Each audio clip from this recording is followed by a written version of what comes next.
Hello' everyone, কি খবৰ আপোনালোকৰ? আশা কৰিছোঁ সকলোৰে ভাল। তো আজিৰ ভিডিঅ'টো চাবলৈ পাইছে একদম ৰাস্তাৰ পৰা ষ্টাৰ্ট কৰিছোঁ, কাৰণ আমি গৈ আছোঁ পিকনিকলৈ। তো যিহেতু নতুন বছৰ, সকলোৰে মনত পিকনিক ভাৱ হৈয়ে আছে। তো এয়া আমি আহি গ'লোঁ আমাৰ পিকনিক স্পটলৈ। আৰু আমাৰ জেগাটো হৈছে তেজপুৰৰ পিনে থকা ভৈৰৱকুণ্ড। ইফালে আমি গোটেই খানাৰ যোগাৰ ৰেডি কৰি ল'লোঁ। ইফালে আমি খাই আছোঁ বাদাম। তো এতিয়া আমি অকণমান ফুৰি আহোঁ। তো আপোনালোককো ভিউটো দেখাই দিওঁ ৰ'ব।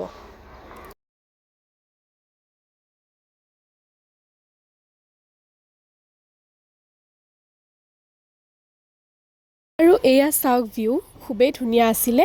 পানীটো বহুতেই ঠাণ্ডা আছিলে। আৰু পিকনিক স্পট হয়, অলপ চলপ লেতেৰা দেখিবলৈ পাইছে। এইখিনিতো হ'বই, কাৰণ পিকনিক স্পট হয় যিহেতু। তো ইফালে আমাৰ খানাও ৰেডি হৈ গ'ল।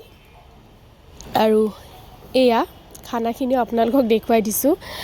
তো এতিয়া আমি সকলোৱে খাই আছোঁ। তো আজিৰ এই ভিডিঅ'টো ইয়াতে শেষ কৰিলোঁ। Bye bye.